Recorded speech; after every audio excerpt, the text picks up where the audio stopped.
There we go. I hope you can hear me okay. The microphone's a bit further away today.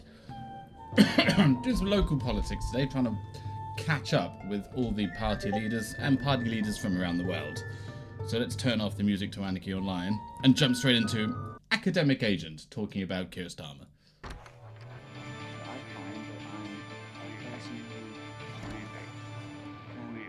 who Hello everyone.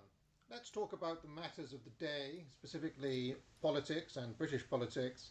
Recently there's been a lot of chatter online about Keir Starmer needing to resign. People say that his approval rating is down to 16%, and that his position is simply untenable. Therefore, something's got to give, and he should either call an election or resign, make way for someone else. He also asked to debate I think all of that Nigel Farage openly, for which is I don't think a dead Starmer move. needs to go at all. Well, I mean, your opinion may vary, but from his own point of view, there's no actual reason to do any of the things that people are saying. And part of it, do you remember last week I talked about the factions within the Labour Party? A lot of this stuff is coming from the faction known as the soft left or the Brownites, who are in something of a bit of a civil war at the moment. Ed Miliband, who is very much of the soft left, is feuding with the Dark Lord himself, Tony Blair. And remember Sue Gray, the Svengali figure at the start of the Starmer regime. She was part of the soft left and was a kind of scalp for the Blairites. So I like the term soft left. It's new unoffensive. Labour all over again. The Blairites versus the Brownites, if anybody remembers, back in the 2000s. They've never quite reconciled their Bigoted woman. and we're seeing this play out now with signalling and counter-signalling in the press, briefings against each other. You know, the Tories, they're always having psychodramas and backstabbings and coups. Labour, they don't really go in for any of that kind of ruthless Machiavellian stuff, but they do go in for these factional rivalries played out in the press with friendly journalists. And that's pretty much what we're seeing here. To complicate matters, the right-wing press do not like Starmer, and partly because they obviously work for the Tory party. Some of them are... Does anyone really like Keir Starmer? And they're doing whatever possible as well to try to get rid of Starmer. Now, I've prepared one of my little A4 bits. Yeah, I said there's going to be 5 critical mistakes, and I'm going to go through these one by one. Go on then. So the first mistake that Starmer could make right now, and I don't want to kind of give advice to Labour, but this is from the point of view of, you know, if I was Keir Starmer, if I was in that cabinet, I wouldn't go right now. I wouldn't resign. I wouldn't call an election. Here are the things that he should avoid doing, okay? So number one is U-turning on the Islands of Strangers pivot, that speech that he gave 3 weeks ago now, or going back to the rhetoric around Southport and the quote-unquote far right and all of that. The direction that Starmer's gone in with the Island of Strangers speech is good. It sets a tempo. It should flank. Oh, hi Vivian, how are you doing? On the Reform's lawn and on the Tory lawn, and it basically gives Labour, you know, I'm just brushing up on today's just politics. I've been out of it for a while, so I'm going through all the British leaders and find out what they've been up to, what mistakes they've made, and trying to keep a log of everything that's going on. That's what I'm up to. You know, news that legal immigration, came down 50%. Which Labour could have done a lot better with. They could have run with that narrative. Yeah, he's missed that point, hasn't he? It took us 6 months and we've got the number down 50%. They weren't able to get what should have been an easy political win out of that.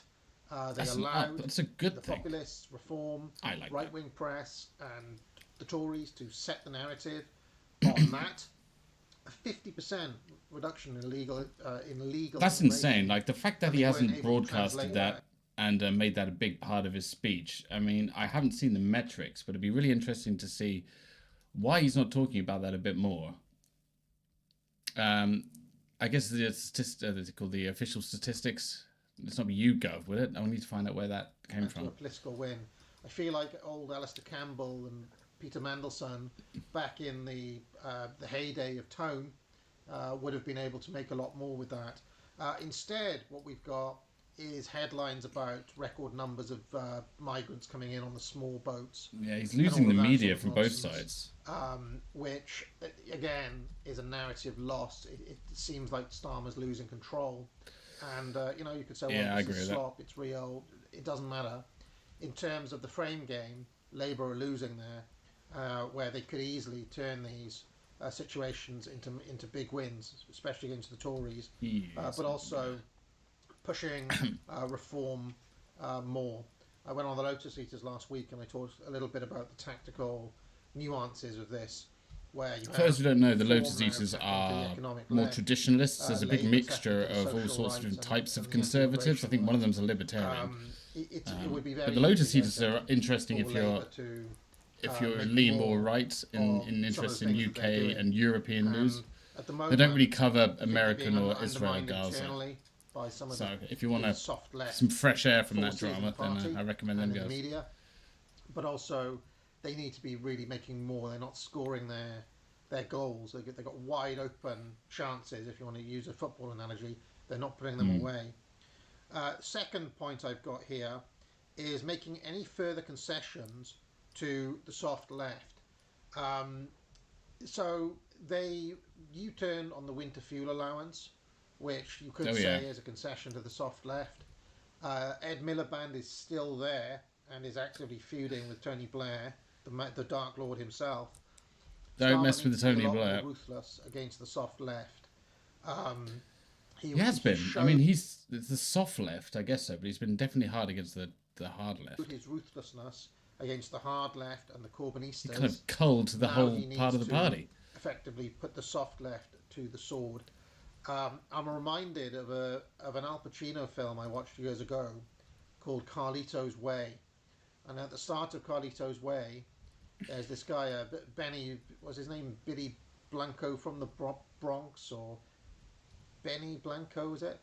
Blair always says, say no to your radicals, be ruthless, as he was before, sideline all of that nonsense, sack Ed Miliband right now, and that would put himself more in the driving seat.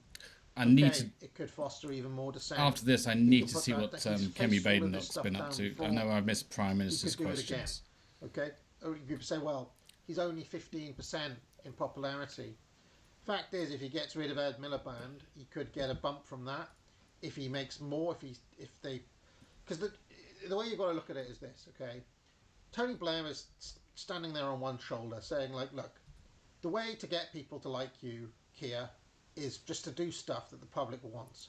Do stuff that's popular, and the public will like you. But heaven forbid he will do that. Versus, or at least be seen to fix the problems Tony Blair's doing. People like Nigel Farage to rise in the polls. Okay, that's Blair's argument. The soft left argument is much more ideological. Ideologically committed to net zero. Ideologically committed to redistributive justice and social justice and all of this other absolute crap. But he's never going to appeal to them lot, but he needs to start staring back at unfortunately, start within the party, turning the tide and there are regret it, like Blair, reject it. And there are ideologues like Ed Miliband. And until Starmer is decisive against the ideologues, they have a habit of taking over. That was the whole point of getting rid of the Corbynistas in the first place. Let's not forget, it was Miliband who let Corbyn in the first place when he was the leader. Okay, so I really think that's a problem that's festering there, and Starmer needs to be decisive at this moment. Okay, this is the people who would identify as conservative actually if Starmer believes he needs to warming towards Keir Starmer because he's actually every day I can saying some things which they can relate to. Saying, oh, something's got to give. No, he can't just go on until 2029 being this unpopular. Actually, he can. He has got a huge majority, over 400 seats, plays something like 120. the Tories. Let's not forget, Reform have 5 seats. As long as that is the situation, Starmer has a lot of levers he can pull. He has the absolute advantage in Parliament. And if you go back to your classical elite theory, the iron law of oligarchy, however, it is change those polls. Anything Ken Badenoch this week?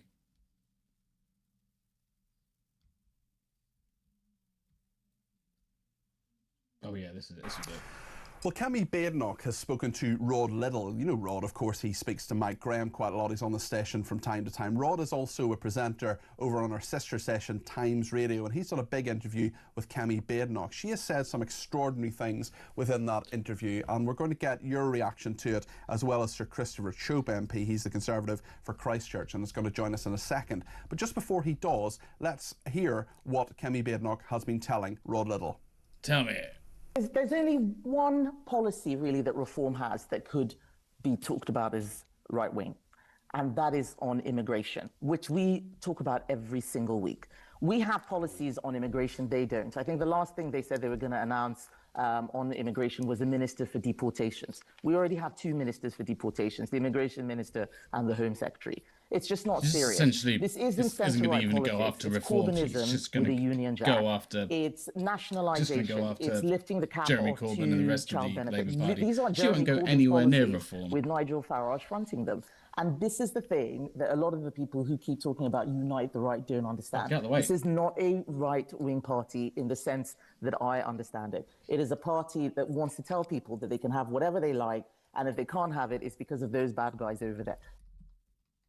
That is Kemi Badenoch speaking to Rod Liddle on Times Radio. Sir Christopher Chope is with me, the Conservative MP for Christchurch.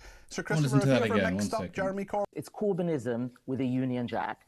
It's nationalisation. It's lifting the cap off to child benefit. These are Jeremy Corbyn's policies with Nigel Farage fronting them. And this is the thing that a lot of the people who keep talking about unite the right don't understand. This is not a right-wing party in the sense that I understand it. It is a party that wants to tell people that they can have whatever they like, and if they can't have it, it's because of those bad guys over there. That is Kemi Badenoch speaking to Rod Liddle on Times Radio. Sir Christopher Chope is with me, the Conservative MP for Christchurch. Sir Christopher, have you ever mixed up Jeremy Corbyn and Nigel Farage? They're pretty distinctive political people, are they not? Well, absolutely. I was elected first in 1983, the same year as Jeremy Corbyn. And I'm in a house with Nigel Farage, and they have got very, very little in common. I'm surprised that Kemi Badenoch has launched. She's such a poor orator in those terms. She's got to be better. And just take one issue on which I she's done this before with Prime her. Minister's questions, where she's just fumbled over and Keir Starmer make it look like a the issues around net zero. Corbyn is a fanatic for net zero. Farage is quite the reverse, and I think that the true centre-right Conservative approach is to be highly sceptical of all these net zero targets and the burden that they are placing upon ordinary consumers, not just on energy bills, but in all sorts of other ways as well. So that's one fundamental difference between Corbyn and Farage, and I think we, the Conservatives, should be aligning with the reform agenda on that, rather than trying to suggest that Farage is some kind of closet lefty. Do you think Kemi Badenoch was wrong to say that he was a Corbynist, and not just factually wrong, but was it the wrong thing to do, Sir Christopher? Well, I think I'm in my constituency, I'm trying to unite the right. And for example, yesterday I received an email from somebody who, following his resignation from the Conservative Party, I wrote to him and said, well, I'm seeing Kemi Badenoch on Wednesday. What should I tell her about why you've chosen to resign?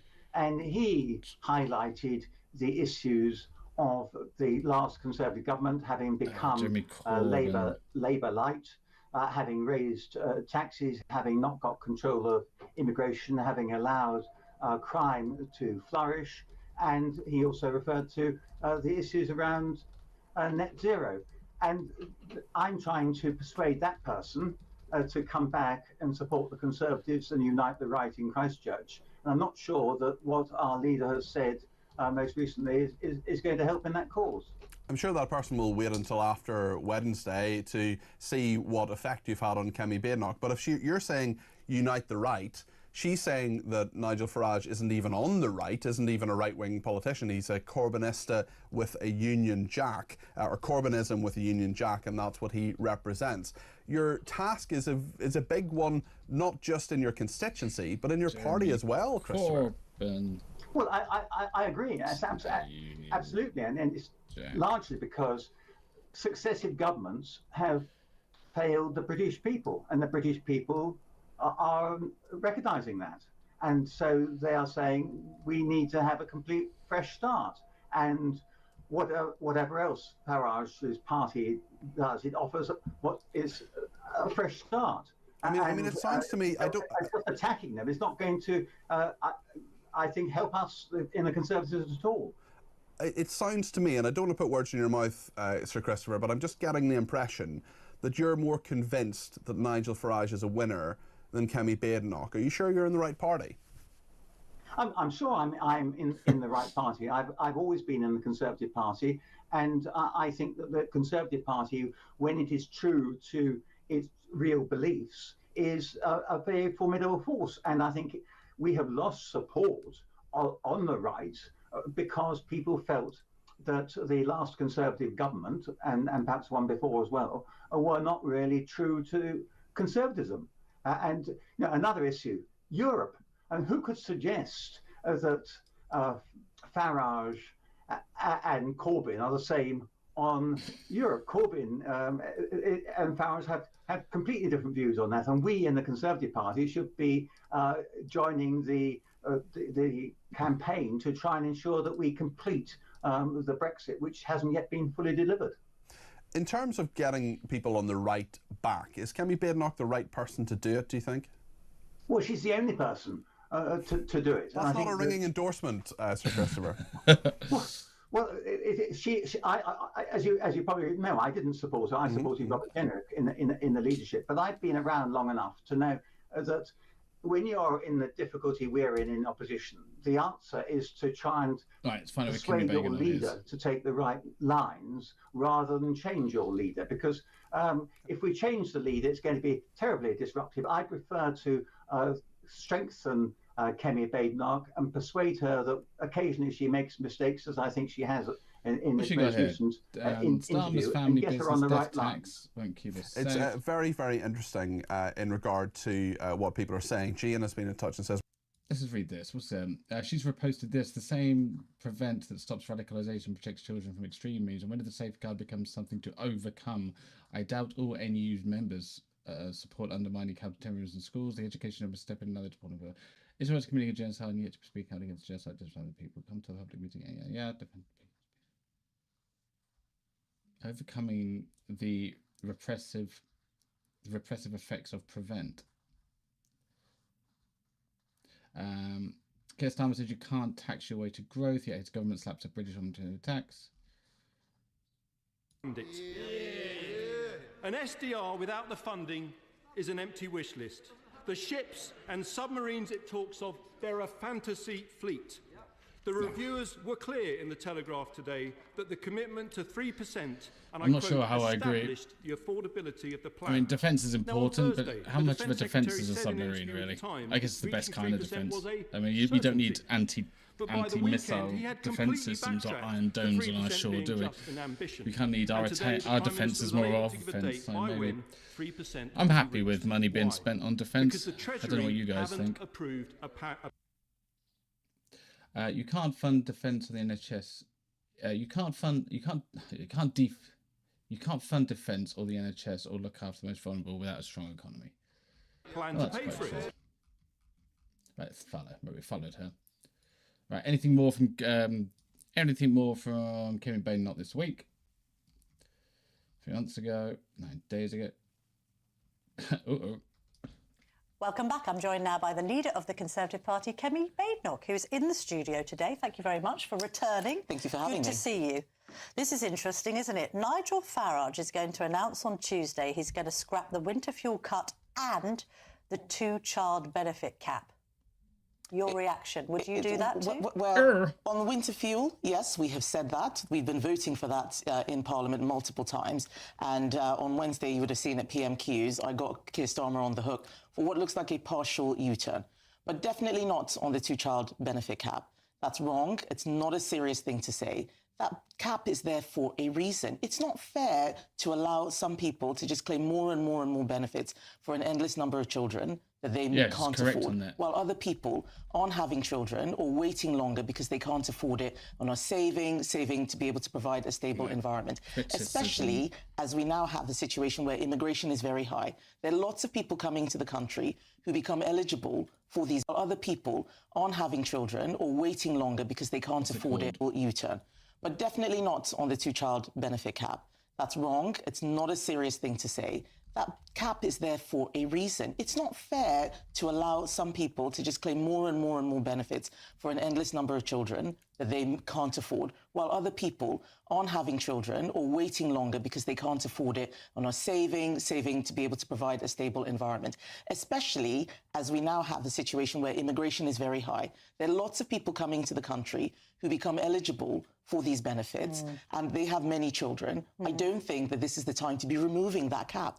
And what is really surprising is that Nigel Farage is clearly chasing Labour votes. Yes. We are the only credible party on the right. I know, but you could argue that he's doing that because he's picked off enough Tories. You're down to 4th in the polls. Well, so he's hoovered up your support base, and now he's parking his tanks on Labour's lawns. And who can blame him, really? Well, many of those people who were Conservatives will be wondering what exactly is it that they're supporting, because they voted us in when we put that benefit cap in place. That was in better economic times. We cannot afford it. Camilla, we're spending £100 billion on the interest on our debt every year. We'd cut it down every year until COVID. We need to now start making serious changes, not making promises that we can't deliver. And this is the difference between me and everyone else. Lots of people will chase polls, give easy answers. I'm going to do the right thing. I'm tired of the public being lied to and hearing policies that aren't deliverable. I know, but they say that they were lied to by the Tories, not least on immigration She has to agree with that. and tax. Well, I wasn't in charge then. I'm in charge now. And I was somebody who fought every day to get those numbers down. We wanted high-skilled migration in small numbers. We ended up getting low-skilled migration in high numbers. And I've acknowledged the party made mistakes, but my predecessors have to own that. I'm in charge now, and what I'm saying is we're getting immigration down. We have new policies on migration, a legally binding cap, cutting that conveyor. Do we know what that cap is going to be? Because I've asked many of your shadow cabinet ministers, and no one will tell me what it is. That is because you can't just pull a number out of the air. But it's not going to be 350. That's been 350,000. That's been baked in by the OBR and other bodies. Way too high. But also, we had made some changes just before we left government that brought those numbers down. Labour scrapped those changes. So it's going to go up again. Tens of thousands or hundreds of thousands that you'd be happy with? We cannot have a situation where public services are unsustainable because of the number of people coming in. We will work out what that number will be at the right time. We're 4 years out. Whatever I say now could be different, could be wrong. We may need to change it. And I don't ever want to say something, Camilla,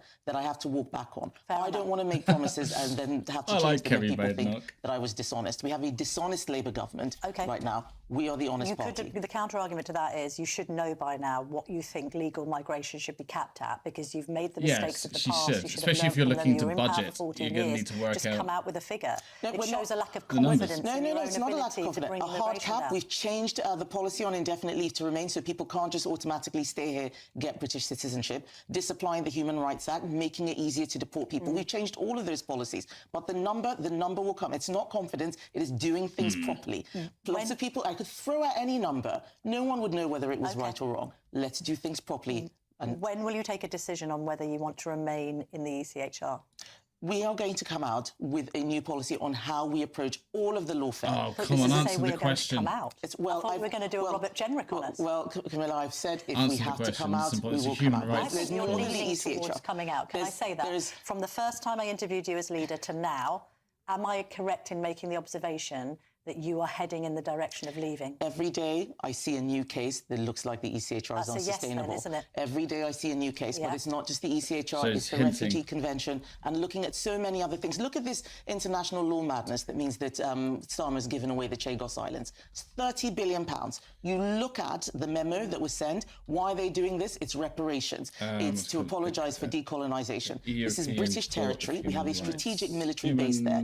It's going to cost us £100 million every year. Yes. That's 2,000 nurses every year that we could be having. When you that we're say giving you that can out. tear that up and you can tear up the EU Yes, deal, Kemi. can you really? EU deal, yes, we can. EU deal. When you give territory away, it's a lot harder to What get are it back. Brussels going to say when you take that reset deal and tear it up? But they knew that before they set it. Can We you gave do it them, legally? Of course, we can. She's We gonna left the take EU, that. didn't How about we? the Chagos We deal? left the EU. The Chagos deal is a lot harder. When you give territory away, it's a lot harder to get it back. That is why what Keir Starmer did in the is spirit so of wrong you and not so immoral. fooling the electorate, you've got to be honest. I mean, you can't say we're going to tear up the Chagos deal. If you We're voting can't. against the deal now. We're voting against the deal now. But unfortunately, there's 120 Conservative MPs. We're going to lead a lot of Labour MPs to see sense. And this is what I said. That the last election, people swapped out about 250 Tory MPs for about 5 Reform MPs. We now don't have the numbers. And we've got 70 Lib Dems as well, who are well to the left of Labour. We don't always have the numbers to overturn things, but we're going to vote against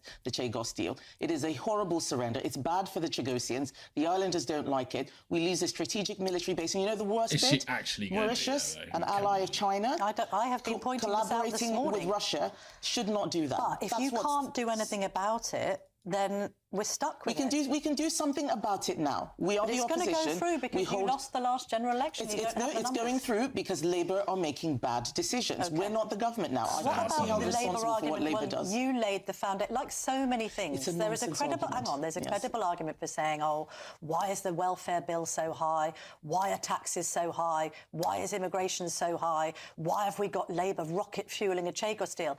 And the tentacles always lead back to the Conservatives. They lead back to 14 years of bad decision making. but she's not What gonna were you answer even that doing question. entertaining the idea of doing a deal on Chagos? David Cameron stopped those talks. There was an advisory ruling from a court that doesn't have jurisdiction. Wasn't James Cleverly up to his neck in it when he was Foreign Who was the Secretary? last Foreign Secretary? It was David Cameron. He was Foreign Secretary and he said no to that. He stopped that deal. No Conservative minister signed any deal. James Cleverly didn't. David Cameron didn't. We stopped those talks. There are always talks that happen about these sorts of things. But the point I'm making is that we were in government for 14 years. We got some things right, but towards the end we got a lot of things wrong. But I'm not responsible for those things. There were many things I tried to stop. Okay. I am the new leader and we are changing things. But then what why we isn't have it now doing better? is This is what, hang on. Yes. Let's just look at this, because you wrote a really hard-hitting piece for the Sunday Telegraph today, right? You point out it's been a disastrous week for Labour. We've got the EU surrender. Truth. It's to move up in the polls. But I'm not going to lie to your viewers. There are people out there, like the fishermen I met day before yesterday, they're losing their jobs, their industries are dying, energy prices are too high, inflation is up, unemployment is up. What are we going to do? Can and you only we definitely can fix tear that. up that deal with the EU? The EU, yes. Well, we left the EU. All these sorts of negotiations you can change. The problem is, how bad will it be in 4 years? Every day that Labour is in government, they're making things harder for whoever let's comes go, Keir in to Starmer. solve it. Are you but we are definitely- ready for that. What's new with Keir Starmer? What's it? 3 weeks ago? No, 9 minutes ago. Okay. We must deliver for working people again. To see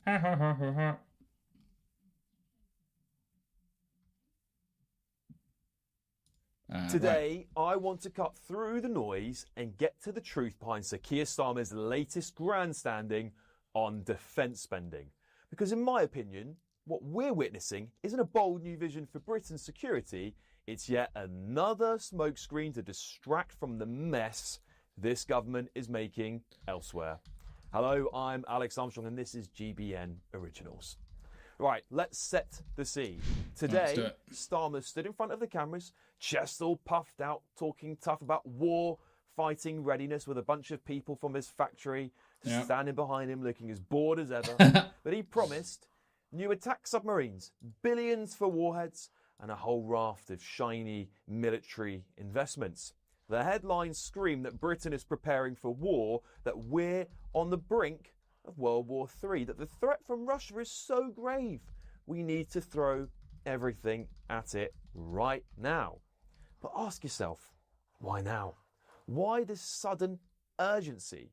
Is it really about defending Britain, or is it about defending Starmer's own reputation as his other promises unravel? Don't think so, And let's not 'cause that's forget too obvious. his record low approval ratings. I mean, who's crying out for This is the defence same spending at the Prime Minister. moment? I mean, anyone in the public that thinks defence should be on our main accord. I think the Russia-Ukraine war is probably winding down. Like, unfortunately, I think Ukraine's lost pretty much the territory it's conceded, and it's not going to get it back. But who would come for the UK before anyone else? Like, Russia would probably end up trying to take Lithuania or Poland next, so it would give us plenty of time to build submarines. And by the time then, they would have crossed over into NATO's territory, defence territory. So this is a long way off. There is a World War III, and surely strong alliances are better than, was it 7 new submarines, whatever the number is. Who just days ago was forced into a humiliating U-turn on winter fuel payments for pensioners, wasn't he? He said those cuts were the right thing to do. But the backlash was so fierce, he's now scrambling to restore them. And what about his so-called mission to smash the gangs? Well, we've been hearing that tough talk for 10 months now. But the boats just keep on coming. The gangs are thriving, and the British public is still waiting for a single gang to be smashed. And if anything, we're seeing record crossings across the channel. We hit our daily record high for the 3rd time this year, 1,200 migrants just a few days ago. So what Stopping does the boats. Keir Starmer do? He just changes the subject, doesn't he? He ramps up the rhetoric on defence, hoping you'll forget about the broken promises, the economic mismanagement, and the utter failure to get a grip on illegal migration. How can he claim that we're on war footing when our borders are having thousands of people? Right, that's a very good point.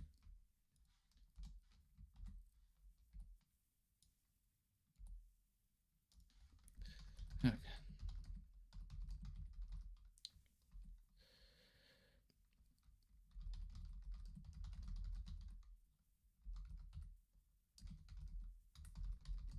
Being invaded. All right. Coming to them porously almost daily. Ridiculous. Well, here's what Starmer actually announced. Up to 12 new nuclear-powered attack submarines built under the AUKUS project. That's the joint platform between the UK and Australia. 15 billion for the Sovereign Warhead programme, supporting supposedly 9,200 jobs. 6 new munitions factories creating 1,000 jobs, and 1.5 billion for military housing. And it does sound impressive, right? But let's dig a little deeper, and you'll start to see those cracks, of course. Starmer refuses to commit to a date for hitting his 3% GDP defence spending target. He says he won't indulge in fantasy politics by giving a timeline.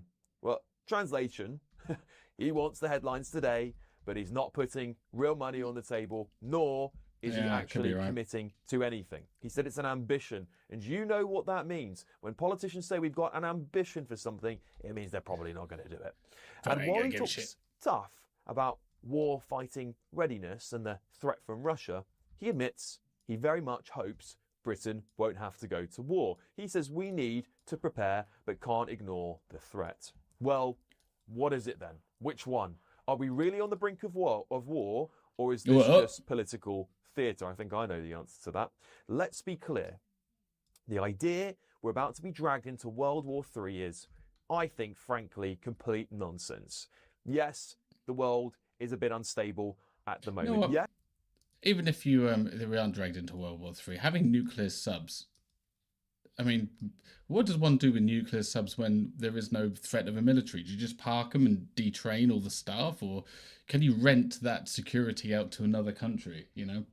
Use them as like mercenary groups, you know, just kind of like offer protect other islands from even China from invasion, you know, things like that. Yes, of course, Russia is a threat, but the reality is most of this is posturing. Starmer knows that posturing is flatlining. The boats are still coming in their droves. The cost of living crisis is biting just as hard as ever, and every time the pressure mounts, the Prime Minister finds a new bogeyman to blame, doesn't he? Can't fix the NHS? Blame the Russians. Can't stop the boats. Blame the criminal Right, this guy's gangs. annoying me. This guy's annoying me. Anything else from Keir Starmer today? World War III. So he's hinting. Starmer hinting at World War III with Russia. Well, it wouldn't be World War III with Russia, but you know what I mean. What's he saying about Liverpool? Well, scenes of joy turn to utter horror and devastation, and my thoughts and the thoughts of the whole country are with all of those that are affected, those injured, which of course includes children, their families, their friends, the whole community, Liverpool fans everywhere. And Liverpool stands together and the whole country stands. Don't look back in anger. I'd like to thank the first responders who did a fantastic job last night and continue to do so. There's now an ongoing investigation. I'm being kept updated, talking frequently to the Mayor, Steve Rotherham. But as I say, my thoughts and the thoughts of the whole country will be with everybody in Liverpool today.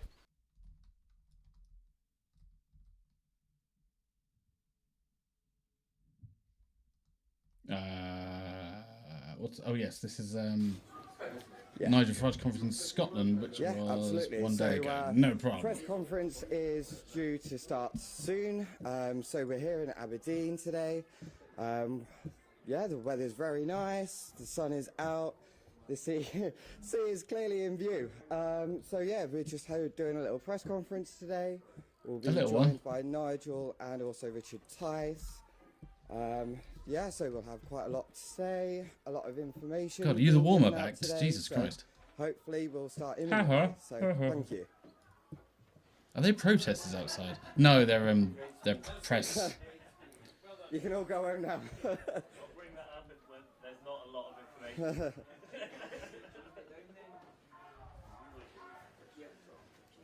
That sounds like protesters.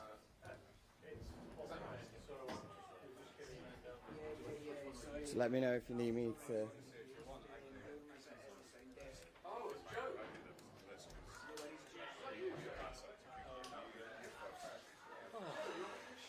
Who are these protesters outside? I want to find out who they are. Oh, the Scottish Nationalist Party are screaming like in the background. They're terrified of appointed points of view.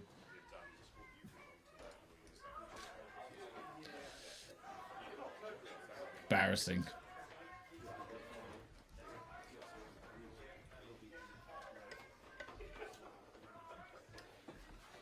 You're racist. I don't know what Chris is saying, but be quiet, Chris.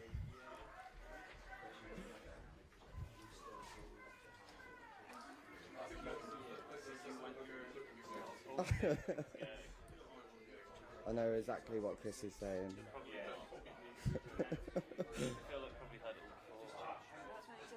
Have we done it? Is it?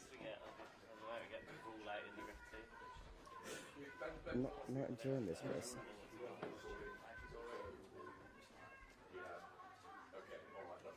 Perfect, thank you.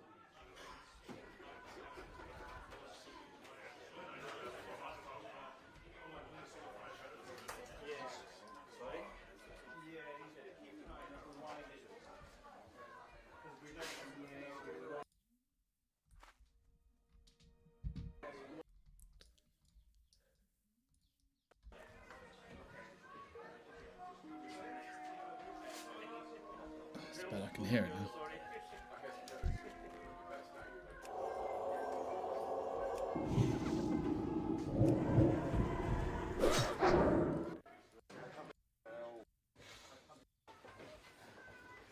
Good morning, everybody. It's good to be here in Aberdeen. And congratulations on beating Celtic last week. No doubt it's been some celebration. Clearly, some supporters in the audience. We're very pleased today to be joined by several prominent businessmen and businesswomen who are very, very thoughtful and very, very worried about the future of the oil and gas industry, and indeed all the related businesses and industries that go around that, and perhaps what might happen to the future of Aberdeen and the city. No, I don't want to see this. What's Well, scenes of joy. They've done Keir Starmer last week, so I would speak to us. This morning, the government published the Strategic Defence Review. The Prime Minister made a speech and held a press conference in Glasgow. in addition to other media appearances. This follows several days of media briefing. I'm disappointed once again the government appears to have breached the principle set out in paragraph 9.1 of the Ministerial Code, that when a Parliament is in session, the most important announcements of government policy should be made in the first instance in Parliament. I recognise that the timing of policy announcement is not always wholly within the government's control. There may be a need to coordinate announcements. Petty.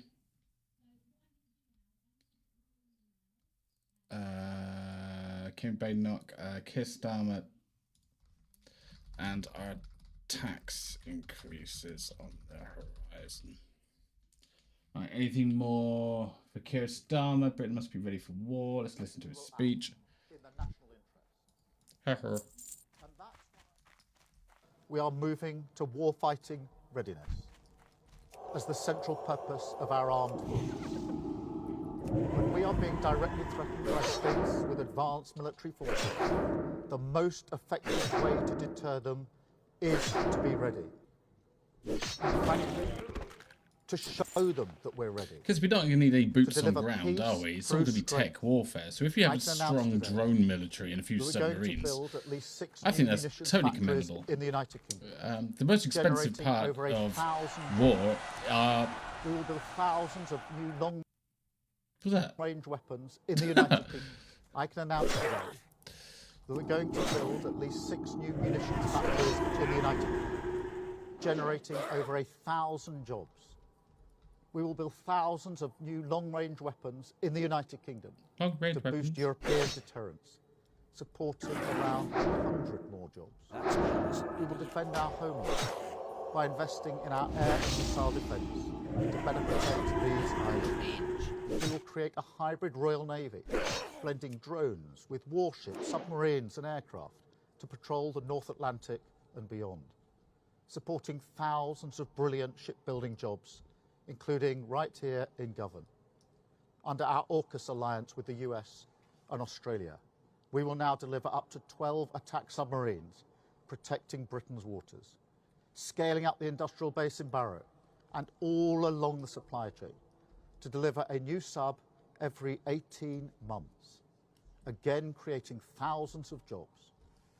We will also invest in world-leading drone capabilities and battlefield technology, in better kit for our warriors abroad, and better housing for them and their families at home.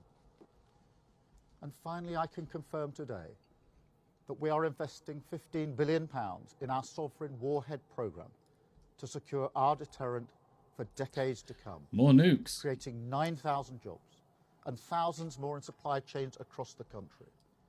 Daddy's got this money. Historic renewal of our nuclear deterrent as the ultimate guarantor of our safety and our security. The moment has arrived to transform. Sir Keir Starmer is about to make his big, bold move on Brexit, one that he's been preparing for almost a year. How old's this? But the resulting deal 2 weeks ago. That's too far. Too long time ago.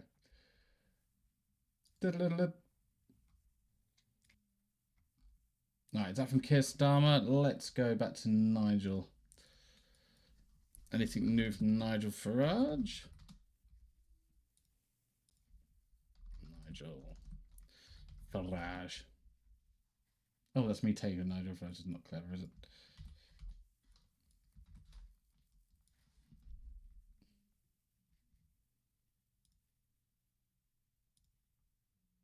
Let's do it from what kind of... Don't want him to speak outside of his party. So...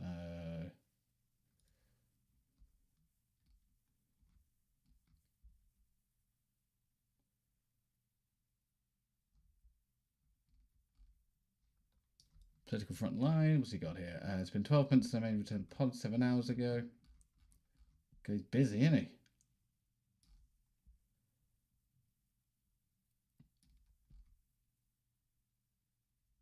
Have a look at that. Graham has made Reform UK. And there's no doubt about one thing. The SNP and Labour Party are bricking it. No. Reform Scotland. Watch me speak live from Aberdeen. UK Reform and the de-industrialisation of Scotland. That's interesting. This week addressed the industrialisation of Scotland, which is a boom for workers. I wish it'd be nice to know a little bit more. Right. Maybe I should go and find that speech and actually listen to it.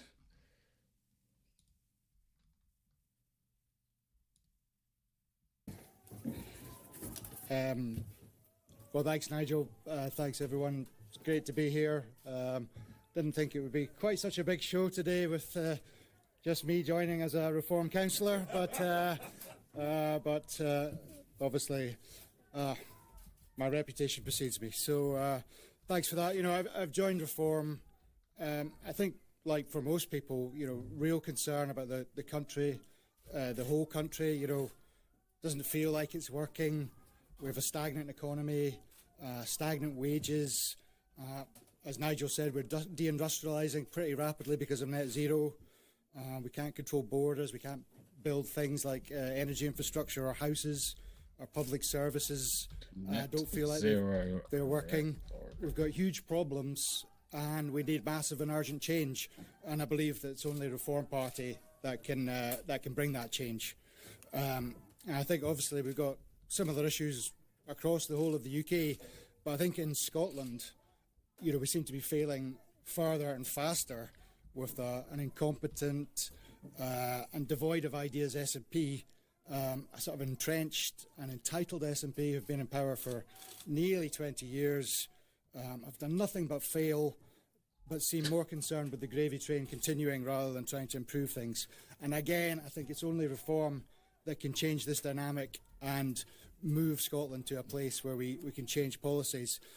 And obviously, the main reason here in Aberdeen is the impact on the oil and gas industry of Labour and SNP policies. You know, it just feels like deliberate destruction of our industry at the moment.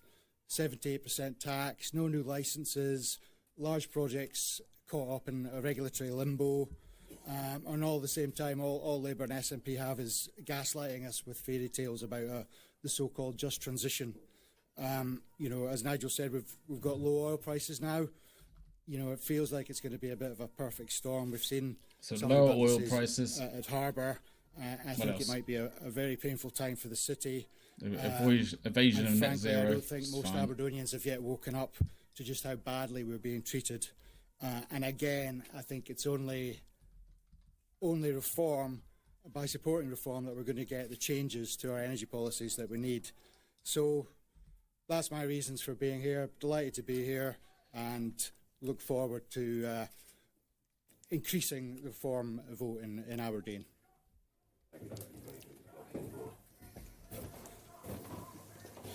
Now, it's exactly 365 days ago tomorrow that I decided to come out of political retirement and throw myself back into the fray.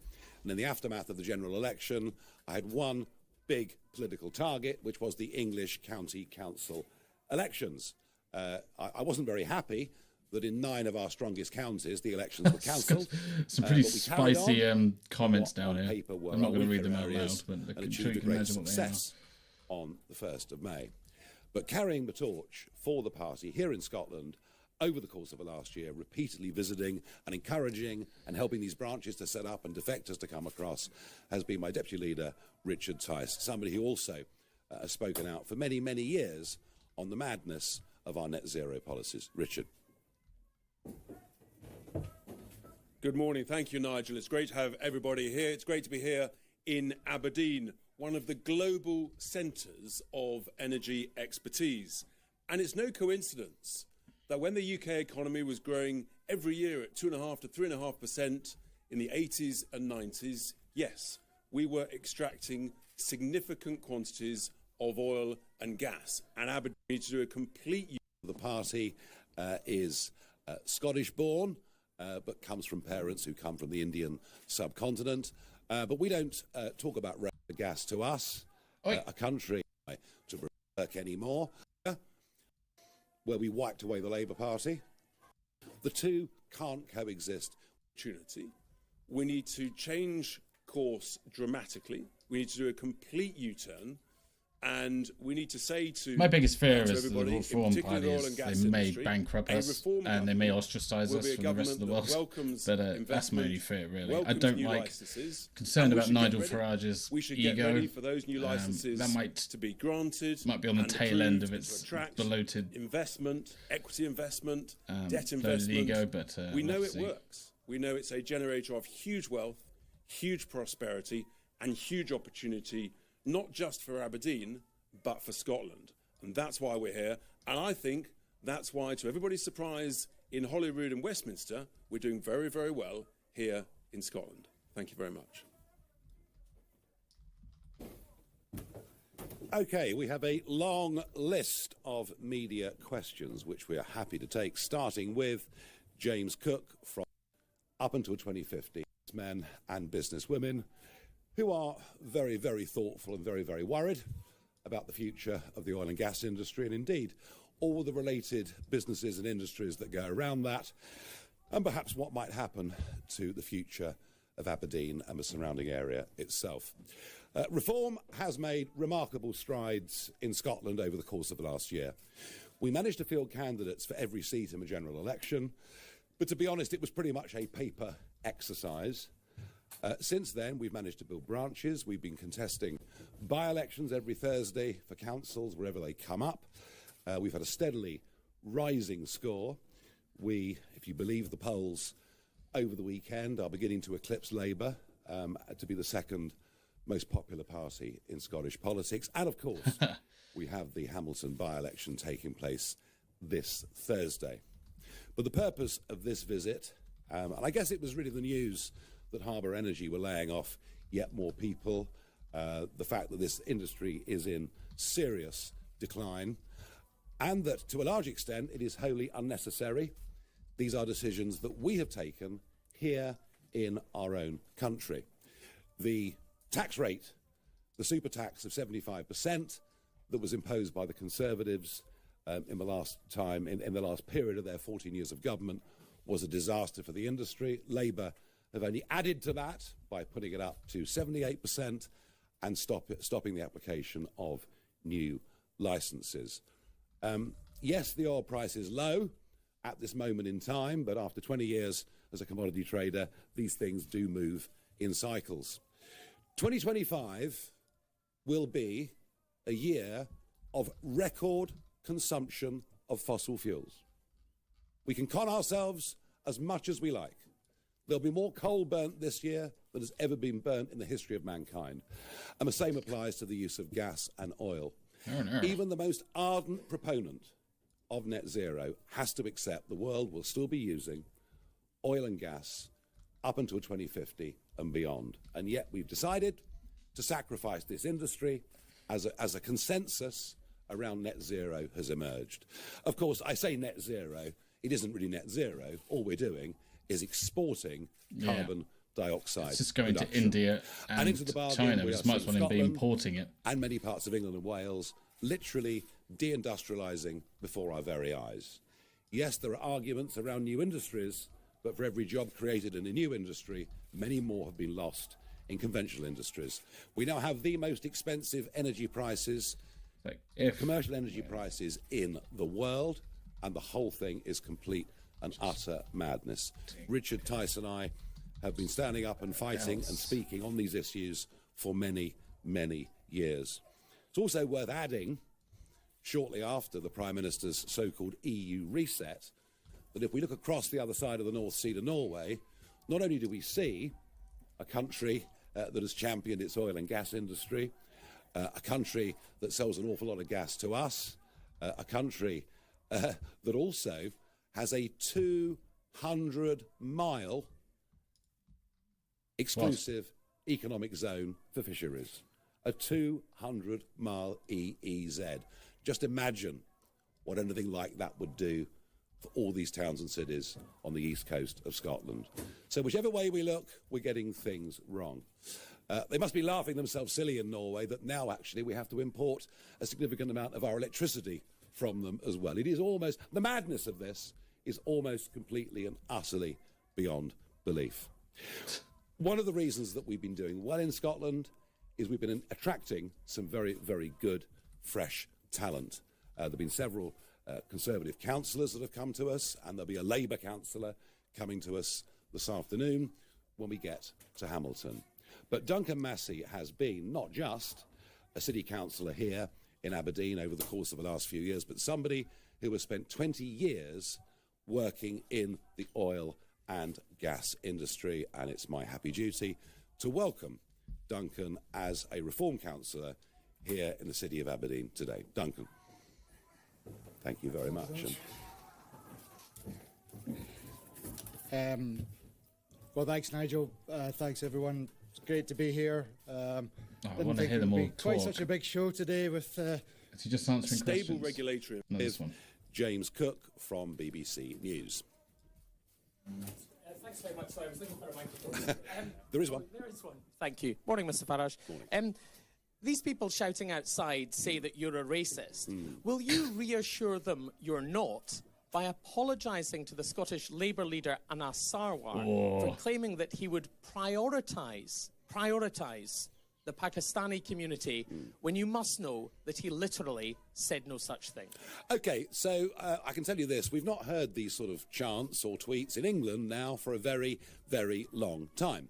And indeed, the First Minister, Swinney, was the one that started using this word yesterday in a deliberate, I think, and very, very provocative way. I would remind everybody that the chairman of the party is Scottish-born, but comes from parents who come from the Indian subcontinent.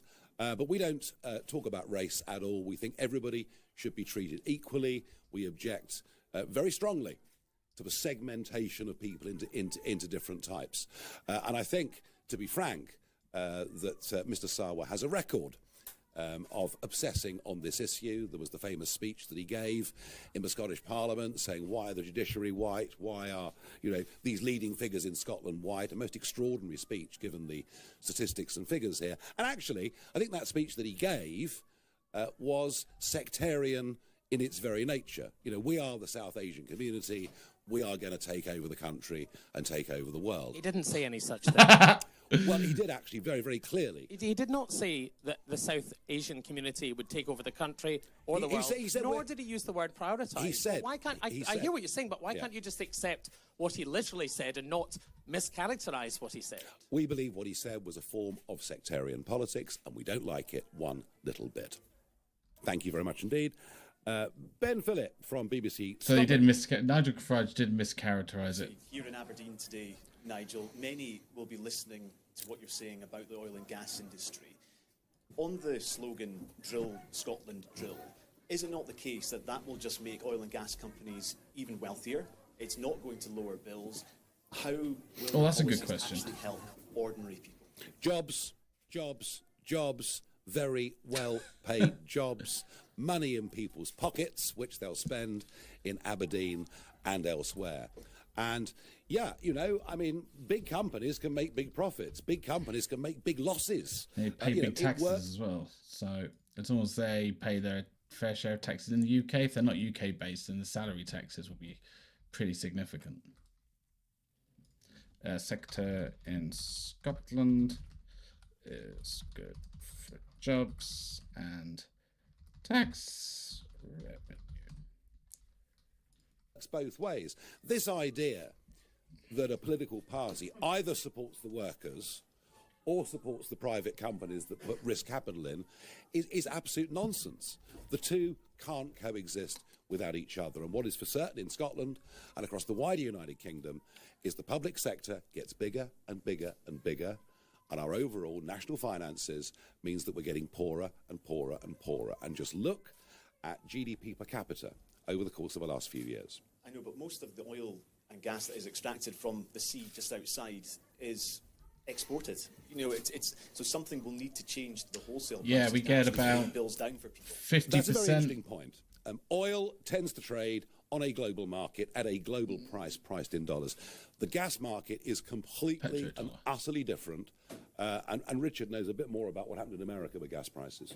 Yeah, so funny, isn't it? We're told that gas is an international price. So why is the American price of gas about a third of the UK price? Why are therefore their electricity bills about a third to a quarter of our bills? I completely refute your suggestion that being reliant on oil and gas will not bring down bills. We know it will because it did. And there is a direct link between the increase in renewable generating capacity over the last 10 to 15 years and the dramatic increase in electricity prices way above inflation. That is the simple reality, and cheap energy drives everything. It drives investment, it drives businesses, it drives prosperity, and there is a direct link between our high electricity prices and there's just and the renewable generation capacity. And here's the other thing that people won't tell you.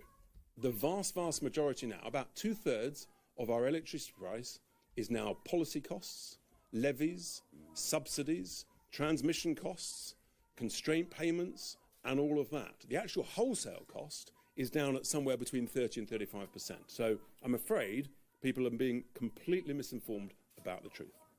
Yeah, and a political class that have all agreed on everything for year after year after year, and that is why the injection of reform is going to change the whole nature of the debate around economic issues in Scotland. At least I believe that it will and that it should. Christopher McCall, Daily Record. Hi, Nigel. Back in 2015, during the general election campaign, you said that taxpayers in England were, quote, cheesed off with the amount of public money that goes to Scotland. Can I ask, is that still your view? And if you won power, would you look to scrap the Barnett formula?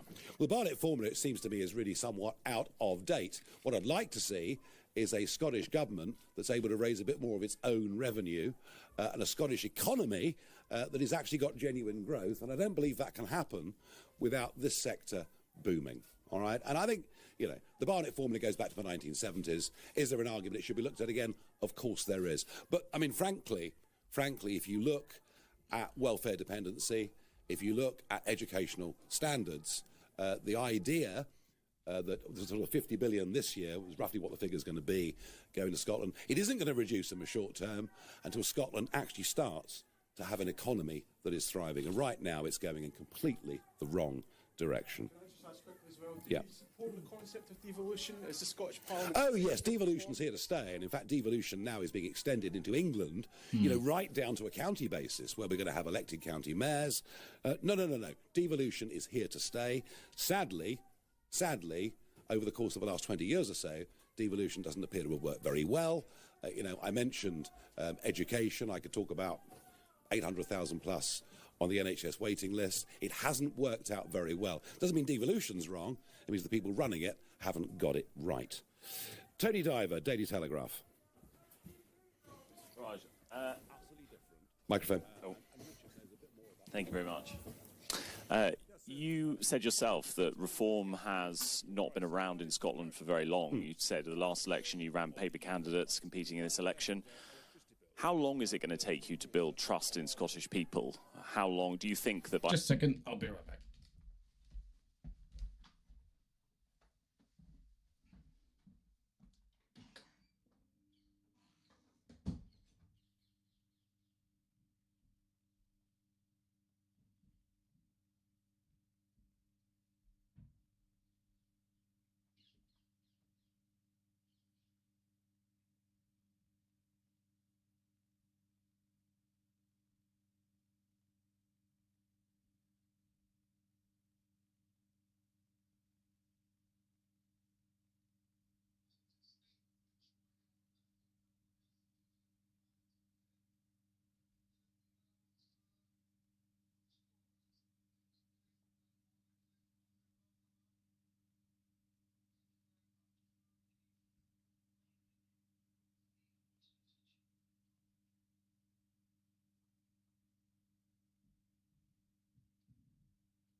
Right, we're on like...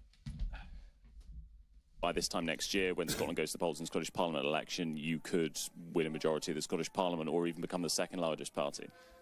Well, I think that if you look at County Durham, where we wiped away the Labour Party on May the 1st, if you look at Staffordshire and Kent, where we erased the Conservative Party, you see we were able in England, with lots of focus and effort, to build a fairly professional, in fact, actually, I'm going to be honest, very professional campaigning team with a good list of vetted candidates.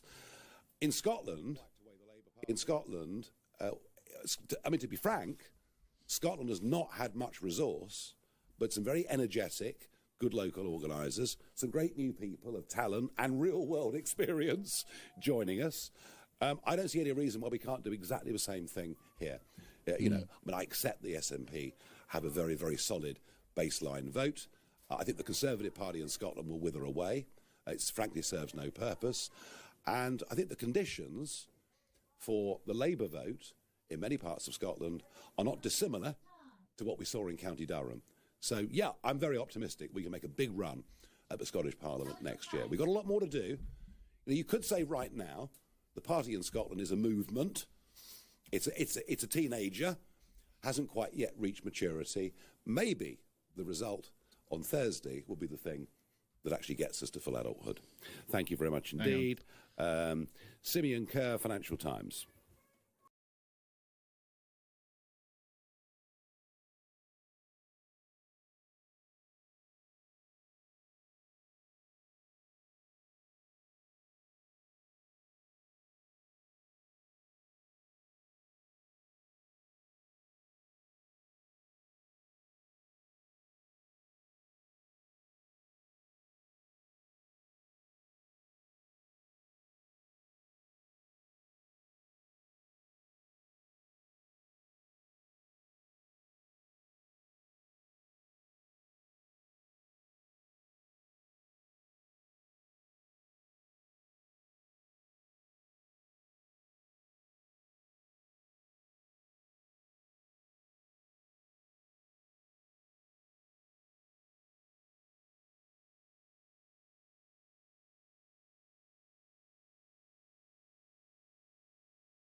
Have a very, very solid baseline vote.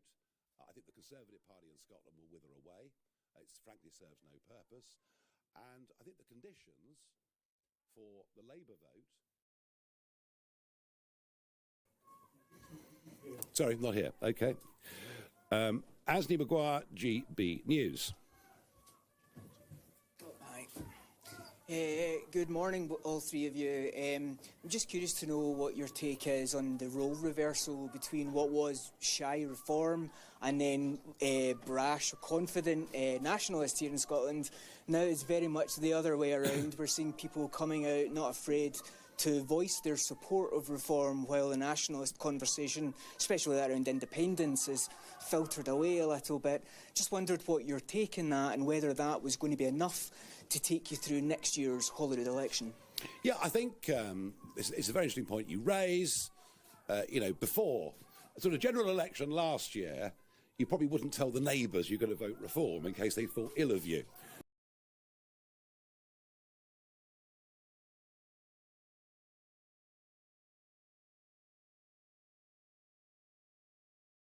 If you said, I'm voting reform, it's all like coming out. It was a really big thing for you to do and something that might cause you, you know, a little bit of friction.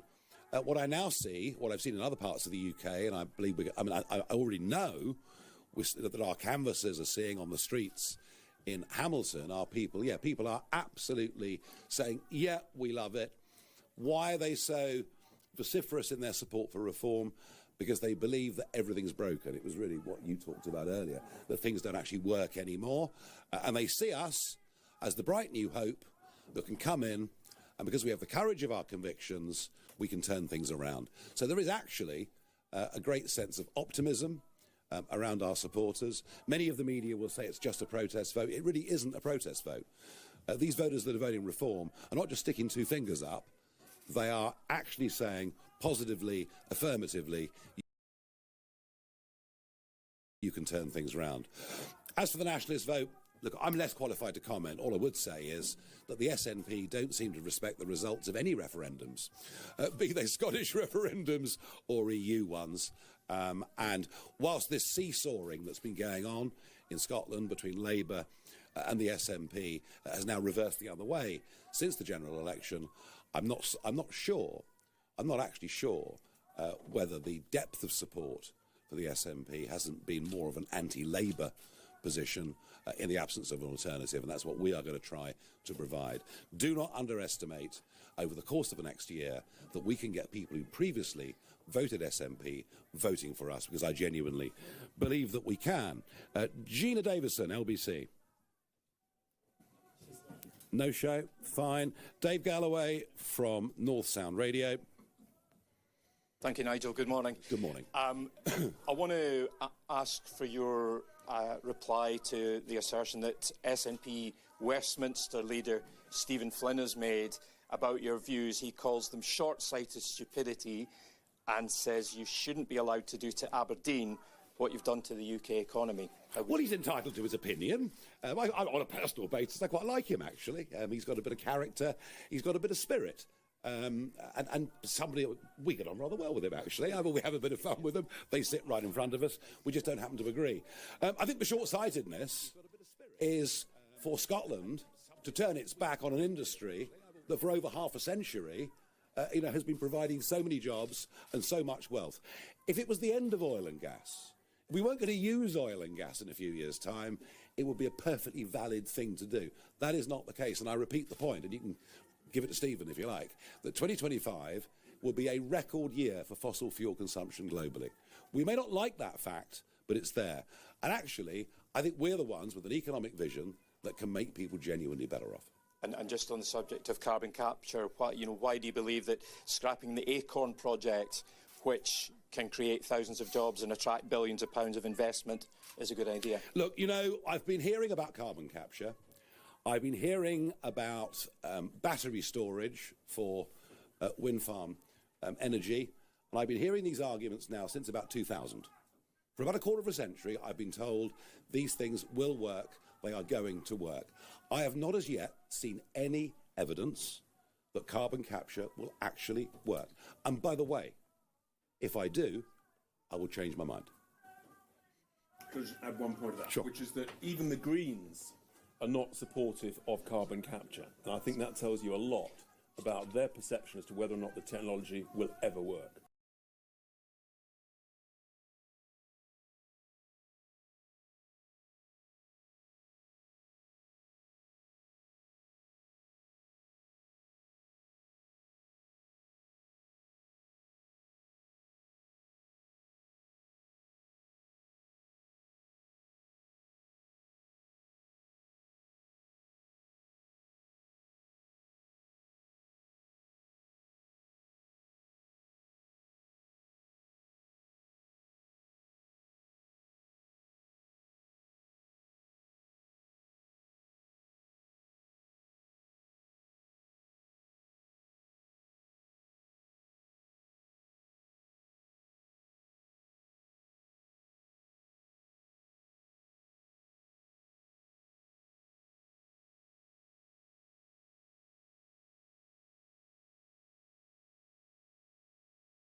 Testing. Testing. Testing.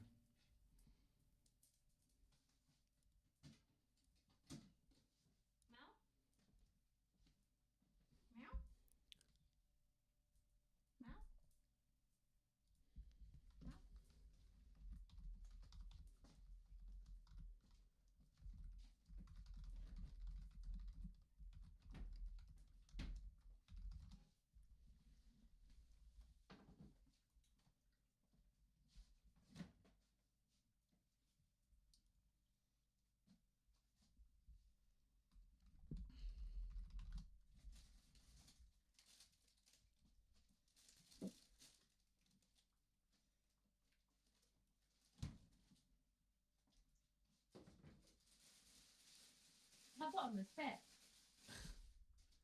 Am I? Yeah. Alright, I won't eat both. I'll leave you one. I'll have an egg as well. Okay. Yeah? Yeah. You must eat it then when you get back, yeah? Will do. I make myself a massive salad, then surely I can't be hungry after that. Yeah, drink some water as well. I'll drink some water and I'll have a massive Massive poo.